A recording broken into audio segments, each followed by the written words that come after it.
Hi. So let's talk about biphobia. What is it? Well, Wikipedia has a great definition right now of what it is, which is a strong dislike towards bisexuality or bisexuals. So let's think of an example of that.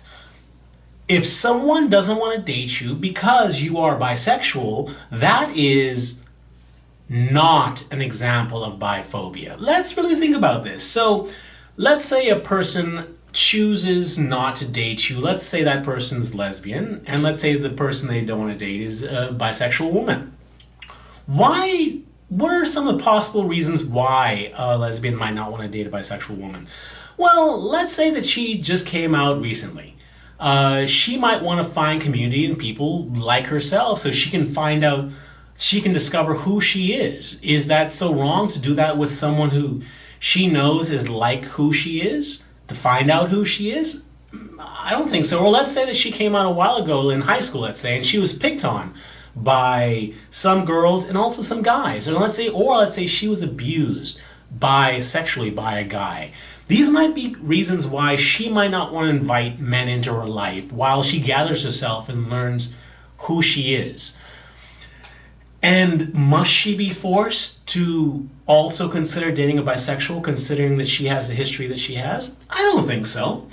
So whether or not that's a biphobic is not automatic just because she doesn't want to date someone who is bisexual. But another example, let's say that there's someone who doesn't want to be friends with someone just because they're bisexual. Now that is also not an example of biphobia. We all have preferences. I have preferences about the people who I invite in my life, and I'm hoping that you do too, because I'm hoping that you don't just invite any stranger off the street into your life, no matter if they're a horrible person, whether they're a scary person, whether or not they're abusive or anything else. I would hope that you have some sort of criteria, the people that you let in. Okay, so what makes your criteria, the people that you let in your life, and my criteria of who I let in my life, somehow better than other people's criteria? And if there's someone who falls outside of your criteria, why is it somehow wrong that you might fall outside of their criteria? I don't think it is. We all get to choose who we invite into our lives, and just because someone chooses not to invite a bisexual into their life, their loss, but it's not an example of biphobia. But let's now say that the reason why a person doesn't want to invite a bisexual into their life is because they had a really negative experience with a bisexual in the past, and now they think all bisexuals are like that person. Well, that is actually an example of biphobia because they have a strong dislike towards the whole group. And that strong dislike is what makes it biphobia. Or let's say, for example, that you are in a pride parade, there's someone in the audience who has a bullhorn and yells out that bisexuals should choose a side. Well, if they're doing that because they think that by the bisexual community becoming stronger, they're taking people who are right now considering themselves to be gay and bringing them over to the bisexual side, hence weakening the voice of the gay community, and hence taking away some of the attention they get and also taking away some of the fundraising they get. Now that would be an example of biphobia because they have an actual fear. In the other case, it was an actual dislike.